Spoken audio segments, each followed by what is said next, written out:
Today we're in the Super Auto, we're doing some MAF live tuning, we're going to get into some boost, so stick around.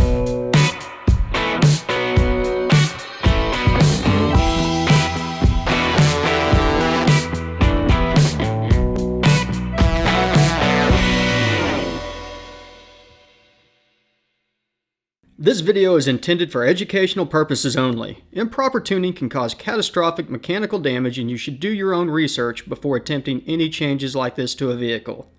Attempt custom tuning at your own risk. What's going on, everybody? Welcome back to the garage, and I want to start off by thanking all the new subscribers out there and of course all of our sponsors. Check the description down below the video. Use those links, go check out the people that sponsor the garage, show them some love. And as I said, thank you to the new subscribers, everybody who takes the time to comment. Make sure and check out the live shows on Thursday night. Today we are MAF live tuning. We're going to get into some boost. I got her up to about 16 psi yesterday at 4,000 RPMs, which means we're going to be well into the 20s by the time we get up to redline. We'll see what we can get done. I want to go over the MAF right now. I kind of got all the windows pulled up here. I'll throw them up in the corners, or I'll throw myself in the corner and the other one, whatever. So if we go into the tune that we have loaded up right now, pretty standard. We're looking at dynamic airflow is disabled, where we've got our disable at 2 and our re-enable at 1 to make sure that we stay in MAF all the time. I touched on the VE table on the MAF warm start the other day. I'll throw a link up into the corner if you want to go check that video out. Some good information on there. Other than that, we're underneath fuel. We're looking at oxygen sensors. We've got our O2 readiness voltage set to negative, so our O2 system is not in play. We're only relying on our wideband and our histograms. You can find those over at goatropegarage.com. We also come in here and go ahead and disable the long-term fuel trims by doing the max ECT to 400. We're never going to exceed that, so that will make sure it's doing it kind of the same thing twice to make sure that we stay out of long-term fuel trims. And then of course, on this platform in particular, short-term fuel trims are disabled whenever the O2s are failed through the readiness sensor voltage. If you are on something like a 2018 or 19 platform, 17 maybe, these things don't always work. If that is the case, you have to go in through the scanner, and I'll show you where to disable those. So let's go ahead and connect up here.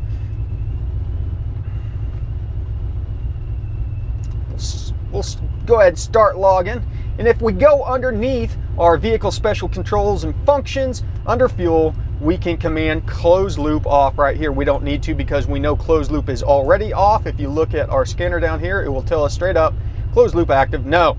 So let's pull up our air ratio here. We're running a little lean right now, which is jiving with what we're seeing. Let's go for a drive. Okay, we're getting the thing up to temperature here before we really get on it. And I tell you what, with this F1A and that 3.4 inch pulley, it just makes boost anytime at any RPM. I want to say by 2,000 RPMs, we're already up to 3 or 4 PSI. This thing is a boost monster. We're going to try and get a couple boost pulls in here, then we'll pull over, make some adjustments to the MAF curve, see how the fueling's doing. Our big thing to pay attention to on that is whether or not we're running out of duty cycle or pulse width, actually, since this is direct injection. But we should not be because of our auxiliary fuel system. I've got 80-pound injectors in there now because of the E85. And I've got a pretty aggressive ramp in rate. On top of that, we have the Snow Performance methanol injection kit on here, and that is also supplementing our fuel. So we really should have plenty of fuel. Where that becomes an issue, there's a quick 12 PSI out of nowhere. Where that becomes an issue is whenever we get into the spark tables. We'll touch on that later on because our calculated cylinder air mass is totally wrong now. And so we have to adjust our spark down lower in the table than we normally would. Fuel trims are looking pretty good so far though.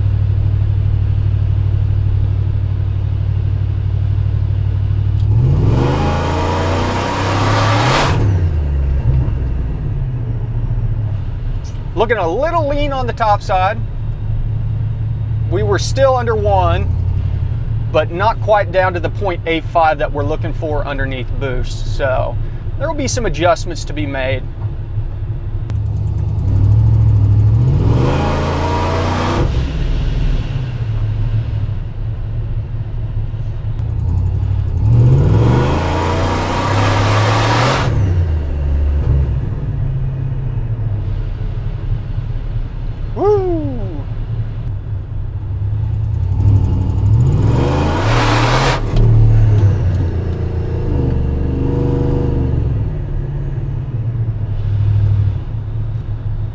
Okay, so we just hit some kind of boost cut, fuel cut. I'm not sure what happened. It's about 18 PSI.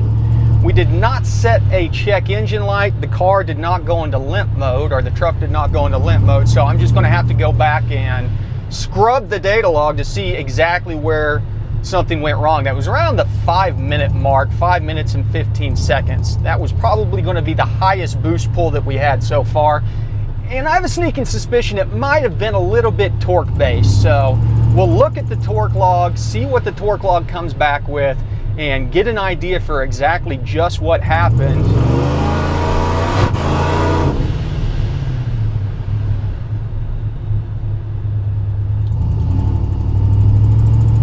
Overall, the truck is very strong. Okay, we're pulled over here in a safe spot. Let's go ahead and stop scanning and take a look at our data log. Okay, so we got our log pulled up here and we're scrolling through as we're making our power, and it looks like we may have gotten a hit on spark here. And I think what's happening is that we are limiting out. If you look, we're good on our predicted engine torque command. We're commanding 879. Our engine torque is low. This is also to do with cylinder air mass calculations. Don't pay attention to that so much as the fact that we are exceeding our immediate engine torque command, which is our spark. As I've said in the past, predicted is always going to be airflow, immediate is spark. So our predicted's way higher. That means that our throttle body is staying open. That's what we want. But being that our immediate engine torque is below that, if you watch our spark over here on the right, as we advance, it pulls all of our spark, even to the point of going negative, as we're still making boost. So we are at negative 8.5 degrees at almost 18 PSI. That's the power cut. We still got plenty of fuel in here. We're at 4.3 milliseconds, which is great. 6 is the limit. We're at 18 PSI, almost a boost, and we're not losing any fueling on that thing. If we go down and look at our, let's look at our actual fuel pressure. 73 is what we're requesting.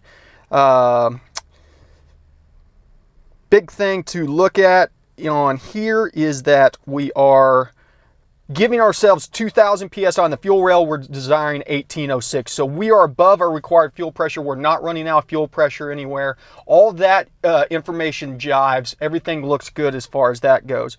Let's take a look at our MAF error. We're a little lean down low, which we already knew about. Little lean, nothing crazy. Then we kind of fall in line, hit a rich spot. That may be a bad cell of data where we're at 6.6. We'll smooth across that, because if you look across here, we're pretty rich all the way up until we get to 12.5. Real rich in here. This is about the time that the secondary fueling is going to come on. Going on beyond that, we got lean, then rich, and then we ended up at the very peak there, just a slight bit rich. So we're going to go ahead and copy this stuff over, jump into our MAF curve here, and let's paste this in, and then we'll make adjustments off of it. Paste special, multiply by half. Ooh, very ugly, which is to be kind of expected. Here's where our secondary fueling is kicking in, and then we have some weird transient stuff in here. Specifically, we might have some cells that are not being hit. So we'll try and smooth some of this stuff out. In fact, let's not even do that so much as let's actually smooth that. Find our low cells. We want to make sure that our low cells are brought up. So let's smooth this one up. And then kind of the same thing out here. We will look at, we've got a high cell. Oops. We've got a high cell right here, and then maybe a couple low cells and then a high cell. So let's smooth up to the high cell. In fact, we can interpolate that one to flatten it out.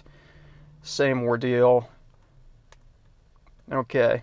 Not looking too bad. Little rough, but not too bad. We're going to leave it as is for now, and we will smooth this as we get more data in here. So let's save this and we'll move on.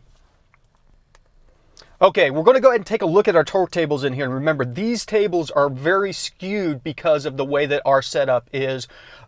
If you were to look over at our actual Spark Advanced table, look how low this is at 17 PSI boost, 0.60 on grams on the air mass are 600 grams. We're right 580 milligrams on air mass. That is because of the scaling that we're doing with the auxiliary fueling. Now, if we go back over and look at our torque table and we find that row, say we look in the 10-degree spark area, you can see where we're getting this information of about the 300s. We're going to conflate this up quite a bit to try and get this fixed where we're commanding more spark down at the bottom end. We'll start with the standard air mass table for now. And we're going to come down to the 400 or 500 range here, and I'm going to multiply this thing by 3 a lot. Bump this thing up. So we're looking at a lot of spark down here on the 10. Let's go ahead and go out beyond that, and I'm going to go ahead and stretch it quite a bit here. So 500. We'll multiply it by 3 out to 900. Get us all big numbers down there. Now, keep in mind here, down here, you've got to have these negative numbers at the lower air mass areas or it will not work. Don't blow those out, and also don't multiply these or else you'll blow them negative. So what we'll then do is go from 500 and let's take it down to about 100, and we'll interpolate down. And what we're looking for is to try and keep these numbers high. 669 at 2400. If we extrapolate that, if we look at it, we're at 674, so that should be good. That's a good starting off place. So we're going to go over to the air mass E85 table, do the same thing. We'll take this thing out to 900, and we'll find 500 here and below. Multiply this thing by 3, and then we'll do the same thing where we interpolate it, extrapolate, verify that our data still stays high. We're around 800 now. Calculate these torque tables. We'll save this also and load it in. Okay, so we had to revert back a couple tunes, and basically what's happened is trying to adjust the torque table for the area where we're making the boost and stuff like that, and getting it to scale down was causing an issue because it was getting into torque at idle, which was then causing the idle to try and read like 100 or command 150 foot-pounds of torque at idle, which was just, the idle was just terrible. So I'm going to have to go back. My laptop's about to die. I need to go back to the garage, plug in for a while, play with the torque table some, see how I can get torque dialed in for the idle area that's in a good area, so it's a nice consistent idle, and then allow us to still ramp up. The problem being is that that's all much like the VE table, the virtual VE table, it's all math. And if the math is skewed one way or the another, it has a tendency to try and smooth everything out to make the coefficients work. In doing so, it's either pulling our top end power down too much, cutting our spark, or it's pulling our bottom end power up too high, causing idle issues.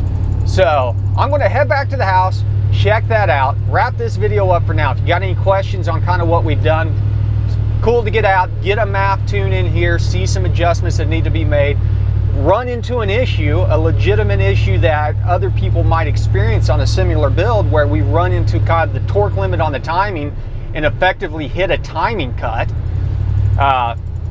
So nice problem solving episode. Hit up any questions down below. You know the drill. Thanks for stopping by the garage. Remember, ABT, always be tuning.